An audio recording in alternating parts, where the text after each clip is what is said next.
Firman Tuhan Harian. Sejak manusia mulai memiliki ilmu-ilmu sosial, pikiran manusia dipenuhi dengan ilmu dan pengetahuan. Lalu, ilmu dan pengetahuan menjadi alat yang digunakan untuk memerintah umat manusia, sehingga tidak ada lagi ruang yang cukup bagi manusia untuk menyembah Tuhan, dan tidak ada lagi suasana yang mendukung penyembahan kepada Tuhan. Kedudukan Tuhan turun semakin jauh di dalam hati manusia.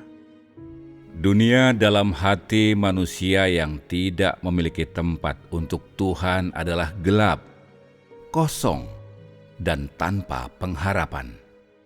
Lalu, muncullah banyak ilmuwan sosial, ahli sejarah, dan politisi yang mengungkapkan teori-teori ilmu sosial, teori evolusi manusia, serta teori-teori lainnya yang bertentangan dengan kebenaran bahwa Tuhan menciptakan manusia untuk memenuhi hati dan pikiran manusia. Dengan demikian, jumlah orang yang percaya bahwa Tuhan yang menciptakan segalanya itu menjadi semakin sedikit, sementara orang yang percaya pada teori evolusi menjadi semakin banyak jumlahnya. Semakin lama, semakin banyak orang yang menganggap catatan tentang pekerjaan Tuhan dan firman-Nya pada zaman Perjanjian Lama sebagai mitos dan dongeng. Di dalam hati mereka, orang menjadi acuh tak acuh pada martabat dan kebesaran Tuhan, pada prinsip bahwa Tuhan itu ada dan berkuasa atas segala hal. Kelangsungan umat manusia dan nasib negara-negara serta bangsa-bangsa tidak penting lagi bagi mereka. Manusia hidup dalam dunia hampa yang hanya mengurusi makan, minum, dan mengejar kesenangan. Hanya sedikit orang yang menyadari kewajibannya untuk menyelidiki tempat Tuhan melakukan pekerjaannya saat ini, atau mencari tahu bagaimana Ia mengendalikan dan mengatur tempat tujuan manusia. Dengan demikian, tanpa diketahui manusia, peradaban manusia tanpa disadari menjadi semakin tak mampu berjalan sesuai keinginan-keinginan manusia. Bahkan banyak orang merasa bahwa dengan hidup di dunia seperti ini, mereka tidak lebih bahagia dibandingkan orang-orang yang sudah meninggal. Orang-orang yang berasal dari negara-negara yang tadinya berperadaban tinggi pun mengutarakan keluhan seperti ini. Tanpa tuntunan Tuhan, berapa banyak pun penguasa dan ahli sosiologi yang memutar otak mereka untuk melestarikan peradaban manusia, semuanya sia-sia saja. Tidak seorang pun dapat mengisi kekosongan dalam hati manusia, sebab tidak seorang pun dapat menjadi hidup manusia. Dan tidak ada teori sosial yang dapat membebaskan manusia dari kekosongan yang dideritanya. Ilmu, pengetahuan, kebebasan, demokrasi, kesenangan, hiburan, semuanya ini hanyalah penundaan sementara. Bahkan dengan semuanya ini, manusia tanpa terelakkan pasti akan berdosa dan meratapi ketidakadilan yang ada di masyarakat. Hal-hal ini tidak dapat mengekang keinginan dan hasrat manusia untuk mencari, karena manusia diciptakan oleh Tuhan dan pengorbanan serta pencarian manusia yang sia-sia hanya akan membawa manusia pada semakin banyak kesedihan. Manusia akan terus-menerus berada dalam ketakutan, tidak akan tahu bagaimana cara menghadapi masa depan umat manusia, atau bagaimana cara menghadapi perjalanan yang ada di depannya. Manusia akhirnya akan merasa takut terhadap ilmu dan pengetahuan, dan bahkan lebih takut lagi terhadap rasa kosong yang ada di dalam dirinya.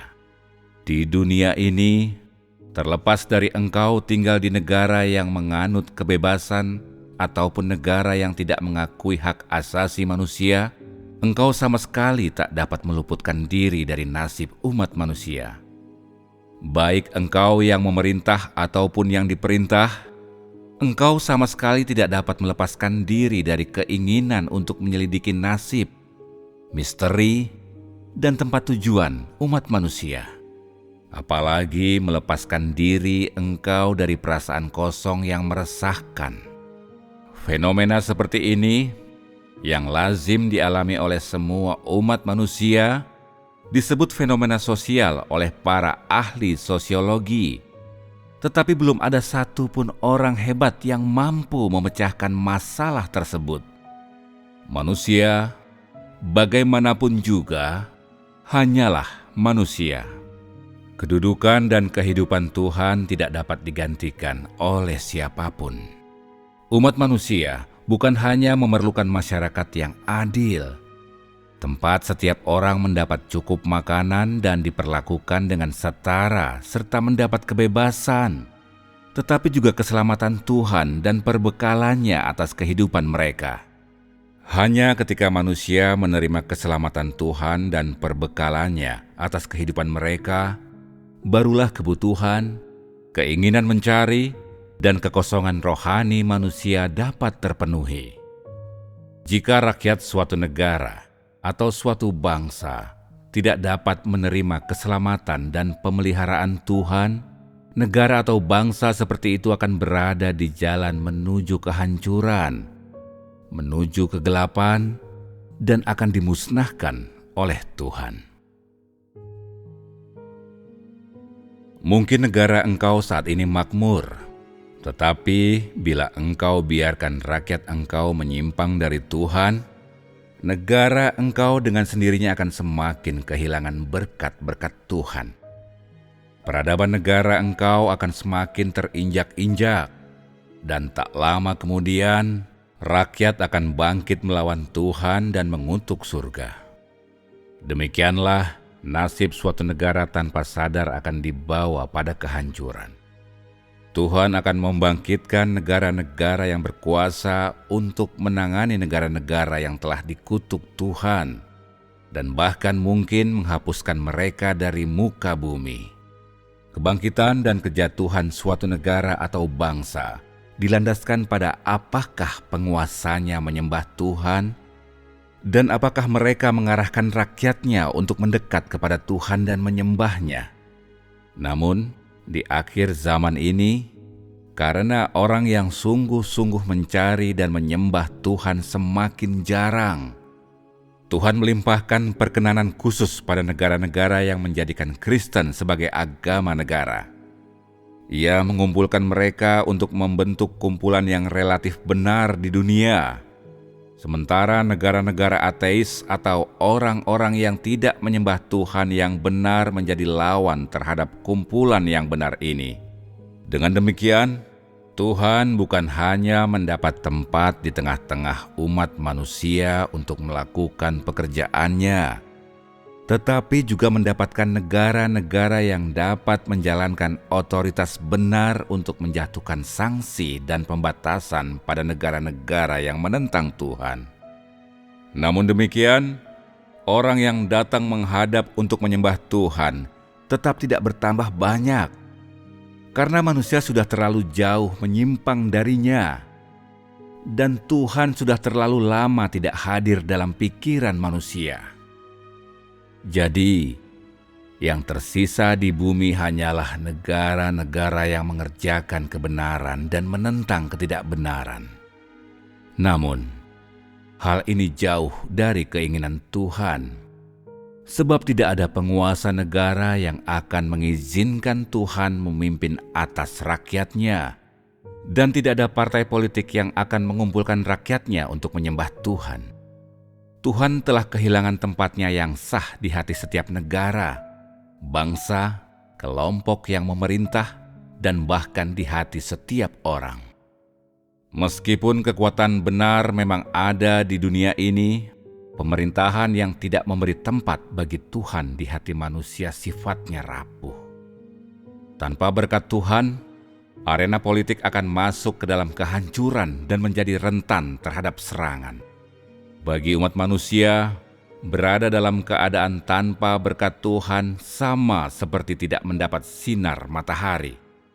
Tak peduli betapa tekun pemerintah berusaha memberikan kontribusi kepada rakyatnya, terlepas dari berapa banyak pertemuan untuk kebenaran diadakan oleh umat manusia, tidak satupun upaya ini akan membalikan atau mengubah nasib umat manusia.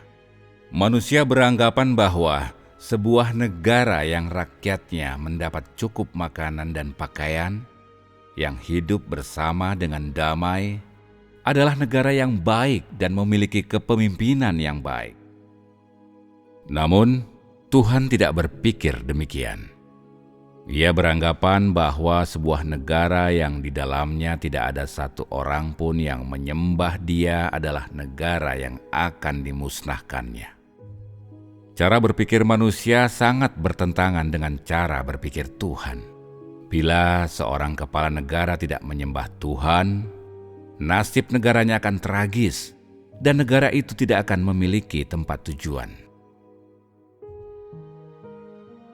Tuhan tidak ikut campur dalam politik manusia, namun nasib suatu negara atau bangsa dikendalikan oleh Tuhan.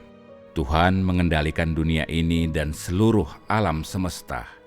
Nasib manusia dan rencana Tuhan sangat erat berkaitan, dan tidak ada manusia, negara, atau bangsa yang terlepas dari kedaulatan Tuhan. Jika manusia ingin mengetahui nasibnya, dia harus datang ke hadapan Tuhan. Tuhan akan membuat orang-orang yang mengikuti dan menyembahnya menjadi berhasil, dan akan membuat orang-orang yang menentang dan menolaknya menjadi mundur dan binasa.